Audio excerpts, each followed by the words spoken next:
हाय रे मनु हाय, स्यारा भी उनारा थी या, फसल भी खजी या, वाहन जा पानी भी सुकी या, वथाण भी वीरान थी या। मनु तू न फुटे न फाटे तो खां पोइ खदड़ा भी बचड़े वाल थी विया। माण्हू चवनि था त मासी मां हूंदी आहे ऐं चाचो पीउ हूंदो आहे। सभु कूड़ आहे, सभु बकवास आहे, सभु धोखो आहे। पीउ जे मरण खां पोइ चाचो जॾहिं जहिड़ो आहे त पोइ चाचो पीउ छो नथो थिए। ईअं ई छोरा छिना था थी वञनि, नंढड़ा ॿार चाचनि जे सहारे नंढड़ा ॿार हली था वञनि। चाचा जेके आहिनि पंहिंजा ॿार पढ़ाईंदे, स्कूल मोकिलींदे, हेॾे मोकिलींदई। बाक़ी जेके पंहिंजा भाइटिया अथनि उन्हनि खे बूट पॉलिश कराईंदे, चेपलियूं पॉलिश कराईंदे, लापारे ते मोकिलींदे, चवंदे ढोर चारियो। माना चाचा भाइटनि खां इहो कमु था कनि। इहे कहिड़ा पीउ आहिनि जेको पंहिंजे औलाद खे पढ़ाइनि, पंहिंजे भाउ जे औलाद खे वरी माल चाराइनि। इहे कहिड़ा चाचा चइबा। ॾुखे वक़्त में जॾहिं चाचा साथ न ॾियनि त पोइ छाजा चाचा छाजा पीउ। मासी मूंसां सिधाई करे हा ऐं सचाई करे हा, त मासड़ कहिड़ो मुंहिंजो औंठो पटे हा।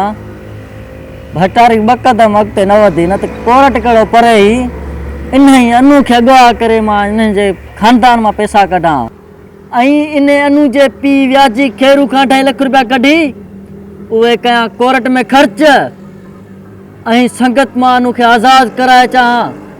अनु जे अॻियां मुंहिंजी कारपत बीह वञे हा। ॿियो मूंखे छा घुरिजे? मुंहिंजो कमु बि थी वञे हा ऐं अनु बि आज़ादु थी वञे हा। ऐं ॿियो मनु तोखे छा खपे? संगत बि तुंहिंजी बची वञे हा। पर भटारी बि साथ छॾे ॾिनो त हाणे मां छा कयां? मां त ईअं ई जहिड़े निंढण को थी वियुसि। भटारी छॾियो, अबे छॾियो, अमड़ छॾियो, भटारी बि छॾे, हाणे छा कयां? बाक़ी ॻाल्हि सिधी आहे, मां रेल जेठां ख़ुदकुशी कोन कंदुसि ऐं पंहिंजी ॻीची में अगठ ॿधी पाण खे फाहो कोन ॾींदुसि। सिधो सो मासी जे ख़ानदान खे ख़तमु कंदुसि। पोइ ॾिसां थी मूंखे छा था कनि।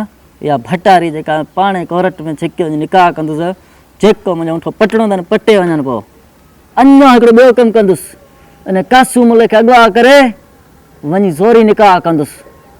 पोइ ॾिसां त मुंहिंजो केरु थो औंठो पटे। भटारी जे हा न कदि, भटारी खे ॿपा त रणी, मां ई मुले खे चवंदुसि क़बूल आहे, क़बूल आहे, क़बूल आहे। ऐं मौत जे ख़ौफ़ खां पोइ मुलो बि चवंदो बाबा मुबारकां, मुबारकां, मुबारकां।